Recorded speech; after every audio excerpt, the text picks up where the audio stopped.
Time. और इसके writer हैं ब्रानी वेयर नाम की एक महिला हैं, ऑस्ट्रेलिया में डॉक्टर हुआ करती थी। उस महिला के दिमाग में एक बात आई कि अब जब आदमी बुजुर्ग होता है और मरने के करीब पहुंचता है तो उन्हें किन बातों का मलाल होता है, पछतावा होता है।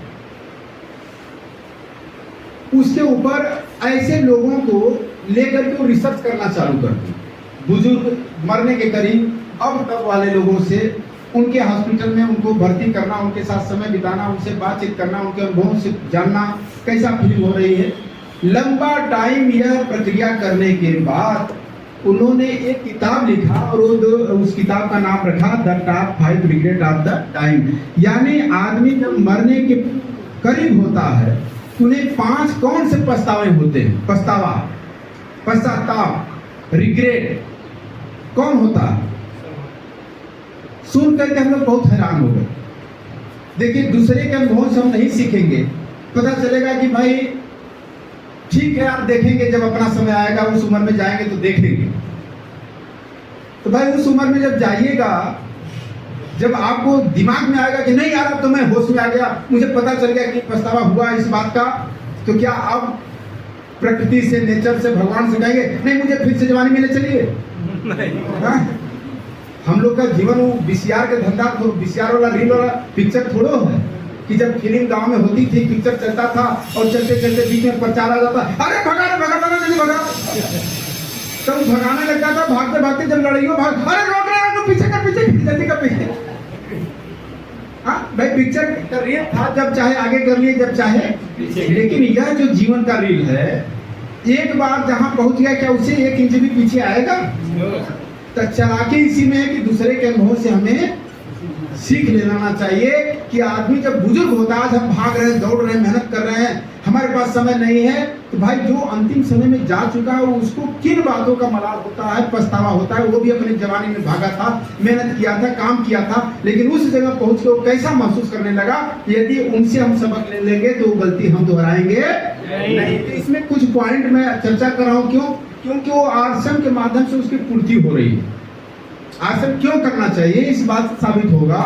पहला पछतावा ये था कि हम बचपन में जिन दोस्तों के साथ पूरा समय बिताते थे, खेलते थे, कूदते थे, उसके साथ मिलने के बाद अपने अंदर का मतलब तबीयत सही, बुखार भी हुआ है, यदि अपने नजदीकी मित्र मिल जाते थे तो लगता था कि बुखार भी चली गई बचपन में। लेकिन हम जब जवानी में गए, काम धंधे में गए, अपने जीवन यापन में गए, तुम तमाम बचपन की यादों को हमने भूल गया।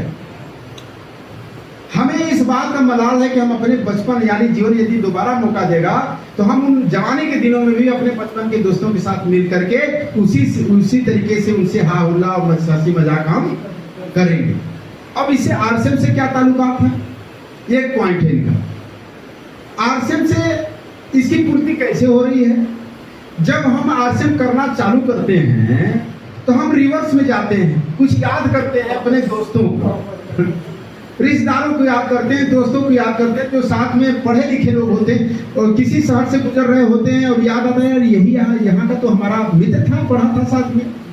तो आरसीएम के ही बहाने उससे हम टच करते हैं कि नहीं करते? मिलने का प्रयास, खोजने का प्रयास करते हैं कि नहीं करते? बताइए आप।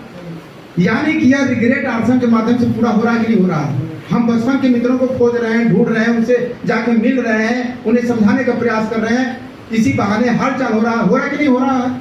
यह रिग्रेट खत्म हो रहा है। और दूसरा साथियों है, पत्नी के ऊपर लिखा है एक किताब कि पत्नी को जो जीवन भर हम कोसते रहे, जवानी के दिनों में क्या क्या उसको बोल करके दुत्कारते रहे, फटकारते रहे, लेकिन अंत में इस बात का उन्हें मलाल था कि यार हम उसे जीवन में खुश क्यों नहीं रख पाए, उसकी बातों का सम्मान क्यों नहीं कर पाए।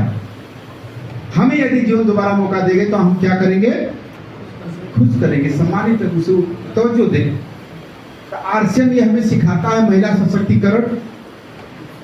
महिला सशक्तिकरण सिखा रहा है ना? yes. अब महिलाओं का सम्मान करना, जब हम दूसरे का भी सम्मान करेंगे तो अपनी महिलाओं का आदत पड़ जाएगा कि नहीं सम्मान करने का? yes. अपनी जबान सुधरने लगेगी कि नहीं सुधरने? जो रेत जुगाड़ है वो है, इससे बात हो जाती है, इसमें बदलाव आएगा कि नहीं आएगा? तो ये आरसीएम के माध्यम से यह भी रिग्रेट दूर होगा।